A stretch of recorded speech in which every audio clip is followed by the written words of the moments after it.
Stock market పేరుతో కోట్లలో దోపిడీ, ఇన్వెస్ట్మెంట్ ట్రేడింగ్ అంటూ 841 కోట్లు కొట్టేసిన సైబర్ నేరగాళ్లు.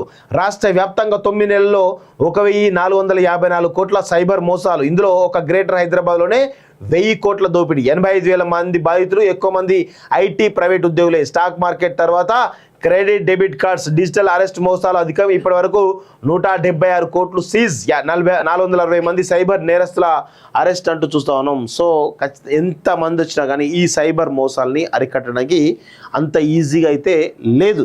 ఎందుకంటే చూడండి, ఒక్క హైదరాబాద్లోనే 1000 కోట్ల మోసం జరిగింది అంటే ఈ దేశం మొత్తం మీద ఎన్ని వేల కోట్లు జరిగి ఉంటుందో ఒక్కసారి అర్థం చేసుకోండి.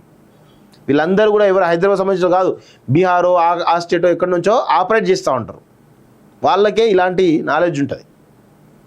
సో దయచేసి మీరు ఈ ఆన్లైన్ బెట్టింగ్లు కానీ, లేదంటే ఇంకేవో చైన్ సిస్టమ్ కానీ, లేకపోతే ఇంకెవరన్నా మీరు ₹1,00,000 పెడితే నెలకు 10,000 ఇస్తాం, 20,000 ఇస్తాం అని చెప్పేసి మబ్బు పెట్టే మాటలు ఉంటుంది సరే, దయచేసి వాటన్నింటి కూడా నమ్మకండి.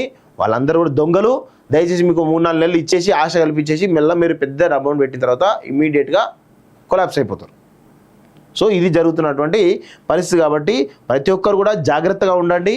అది వాళ్ళు తీసుకొచ్చిన స్కీమ్ పర్ఫెక్టా కాదు తెలుసుకొని ఇన్వెస్ట్ చేయండి తప్ప తెలియకుండా ఇన్వెస్ట్ చేసి మీరు లాస్ కావద్దని చెప్పేసి కూడా నేను కోరుతాను. మీ జీవితాలు కోల్పోద్దు. వాస్తవంగా మీ జీవితాలతో చెలబాటు ఆడుకునేటువంటి అంశం అది.